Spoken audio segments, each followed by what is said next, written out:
E hoje nós convidamos a coordenadora pedagógica, Karen Gabriela, para falar sobre um assunto muito importante e que muitas pessoas na comunidade às vezes têm dúvida, né?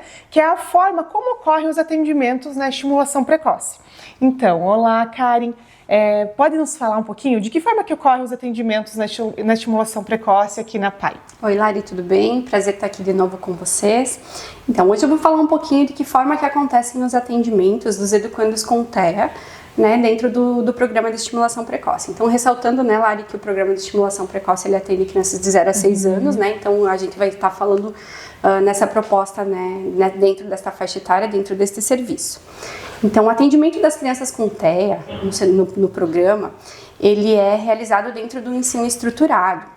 E o ensino estruturado, ele é uma abordagem de atendimento que ela é fundamentada no programa TEACH da Carolina do Norte. Então, é um programa assim, que tem um conjunto de abordagens e que tem comprovação científica, né? Então, a gente teve uma capacitação há uns 2 anos pela Fundação e a gente, desde então, está fazendo uso, né, dessas estratégias aqui nos nossos atendimentos. Então, o que seria um ensino estruturado, né? Essa estratégia, então, de intervenção, ela consiste em estruturar o espaço, em estruturar as atividades para facilitar, né, e ter um retorno melhor dos nossos educandos com TEA, né? Dentro dessa estrutura, a gente organiza o espaço para que cada lugar tenha a sua função. Então, a gente tem a mesa que ele vai aprender uma habilidade, que é a mesa 1 a 1, a gente vai ter a mesa independente, a gente vai ter o espaço de lazer, mas tudo isso depois a professora Damara vai poder estar explicando com mais detalhes para vocês, né? A gente também utiliza, dentro dessa estrutura, algumas estratégias comportamentais, que seriam fichas de apoio visual, agendas de apoio visual, né? Porque a gente já sabe que muitas vezes, quando a gente fala, é mais difícil de ter a compreensão, né? E quando a gente tem um apoio visual, que a gente utiliza a fala junto com uma imagem, a gente tem uma resposta melhor, né? Então, a gente consegue atingir mais objetivamente o nosso educando. Então, aqui eu trouxe para vocês a nossa agenda, né? Que é uma agenda estruturada, que a gente utiliza nos atendimentos com os alunos com TEA, onde cada aluno vai ter uma ficha, né, com a programação do seu dia, o que ele vai realizar no momento da intervenção. Então, aqui ele tem o passo a passo, que vai gerar uma previsibilidade, vai diminuir a ansiedade e com certeza vai ter um engajamento maior, né? Isso seria, né, estruturar uma rotina. Então, aqui a gente estrutura toda a rotina dele. Outra coisa que eu gostaria de mostrar também, Lari, são o que seria uma atividade estruturada, né? Depois a gente fala de uma atividade estruturada. A estrutura é você dar uma previsibilidade para que a criança entenda o que vai acontecer e o que a gente está esperando deles enquanto uma proposta de intervenção, enquanto uma proposta de atividade. Então, aqui eu trouxe uma atividade, um exemplo de atividade estruturada, que seria montar um hambúrguer, por exemplo, né? Eu poderia simplesmente chegar, entregar as peças e esse educando ia olhar, ia fazer tentativas, mas não ia de fato saber o que a gente espera que ele faça. Em uma atividade estruturada, a gente, com o apoio de imagens, a gente estrutura o passo a passo do que a gente espera que esse educando realize nessa atividade. A intencionalidade sempre é que a gente vai diminuindo esses apoios, né?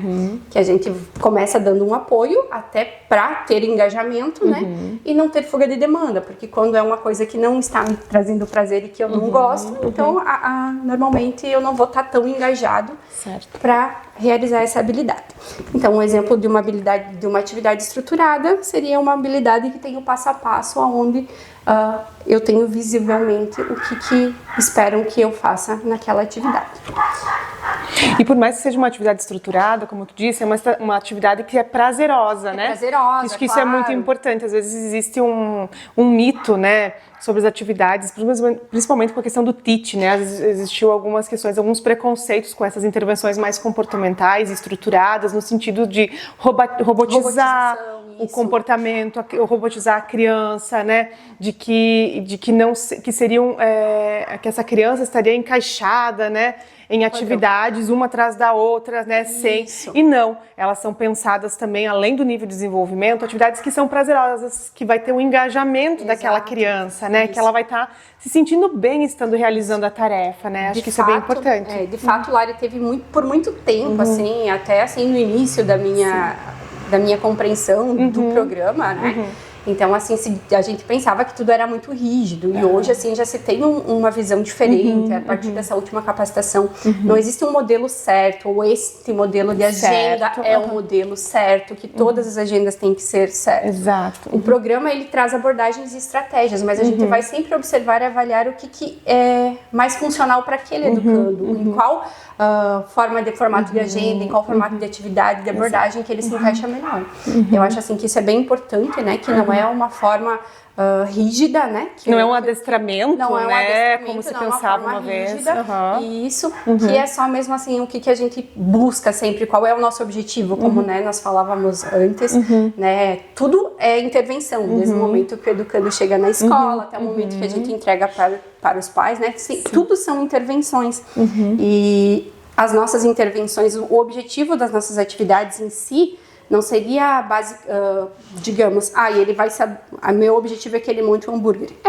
Mas o que eu quero atingir com isso? Eu quero atingir foco atencional, eu quero atingir memória, eu quero atingir planejamento, funções executivas, que tudo isso vão agregar lá fora, lá na vida, né? Que ele possa fazer uma generalização desse conhecimento e dessas habilidades que ele adquiriu aqui. Fantástico. E isso é muito importante, né? Da gente entender um pouquinho como funciona, né? Porque às vezes olhando de fora a gente fica, como é que funcionam as estratégias, né? Então, todas elas são baseadas em ciência, né? São baseadas em estudos, né? Que são organizadas no sentido de a gente alcançar os objetivos com os educandos, né? Que temos aqui. Todo o planejamento, toda a intervenção, ela é pensada e realizada de forma individual. Porque como a gente já falou nos outros episódios, por mais que o transtorno do espectro autista ele tenha alguns critérios, né, algumas especificidades para ser caracterizado como o transtorno, cada ser humano ele é único e as suas habilidades e também suas dificuldades elas são únicas. Então, dentro do planejamento pedagógico e técnico, cada indivíduo ele vai ter um olhar especial, né, para as suas atividades, para o seu desenvolvimento, né? Então esse é um pouco do que a Karen trouxe hoje.